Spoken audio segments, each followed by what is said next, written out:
Dear viewers, Newton drawing tone চ্যানেলের পক্ষ থেকে আমি রশিদ নিউটন আপনাদেরকে সাদর সম্ভাষণ জানাচ্ছি। চিত্রশিল্প এমন একটি শিল্প যেটির মাধ্যমে আমাদের মনের ভাব যেমন প্রকাশিত হয়, তেমনি আমাদের ভাবনাও কিন্তু বিকশিত হয়। অর্থাৎ আমরা যা আমাদের অন্তর্লোকে যে ছবিটি ভাসছে সেটি কিন্তু আমি ক্যানভাসে অর্থাৎ কাগজে ফুটিয়ে তোলবার কিন্তু চেষ্টা করি। তো চলুন দেখা যাক আজকে আমাদের আয়োজনে কোন ছবিটি আমরা আঁকতে চলেছি।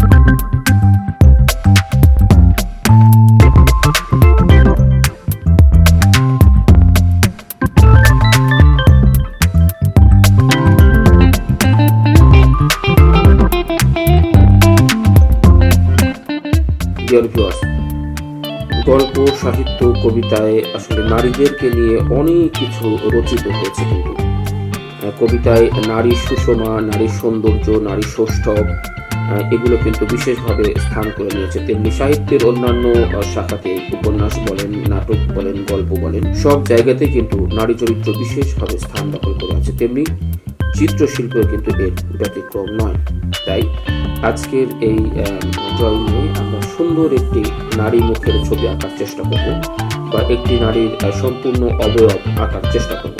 তো চলুন দেখা যাক স্টেপ বাই স্টেপ ধারাবাহিকভাবে একটি নারীর প্রতিমূর্তি কিভাবে সুন্দর করে কাগজে ফুটিয়ে তোলা যায় পেন্সিলের ডগায়, আমরা একটু দেখবার এবং শিখবার চেষ্টা করি।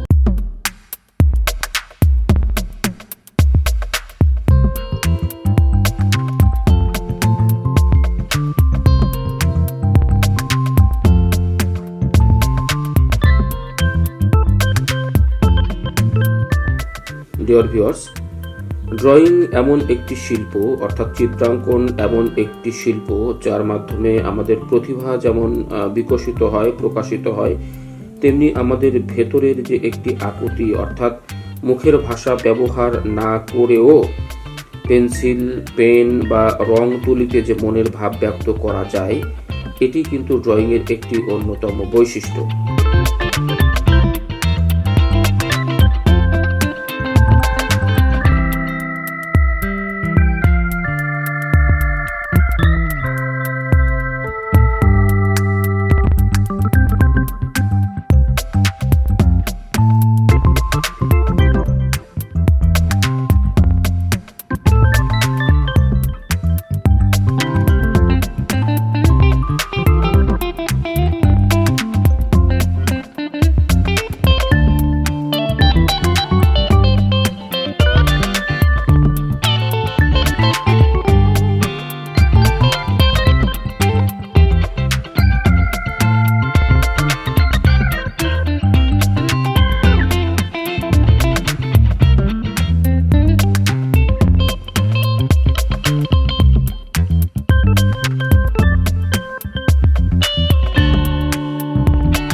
ডিয়ার ভিউয়ার্স, দেখতে দেখতে শেষ হয়ে এলো আমাদের আজকের এই চিত্রকর্মটি। আমি জানি না যে আমি যে নারী মুখের ছবিটি আঁকার চেষ্টা করেছি বা নারীর সৌন্দর্য, সৌষ্ঠব, সুষমা ফুটিয়ে তোলবার চেষ্টা করেছি, এটি আসলে সঠিকভাবে সুন্দরভাবে পেরেছি কিনা এই ভারটা আপনাদের উপরে রইল। তবে আমি চেষ্টা করেছি, আপনারা চেষ্টা করলে আমার চেয়ে অনেক ভালো পারবেন, এটি আমার বিশ্বাস। আগামীতে নতুন কোনো ড্রয়িং ভিডিও নিয়ে আপনাদের সঙ্গে দেখা হবে। সে পর্যন্ত সবাই ভালো থাকবেন, সুস্থ থাকবেন, শুভকামনা।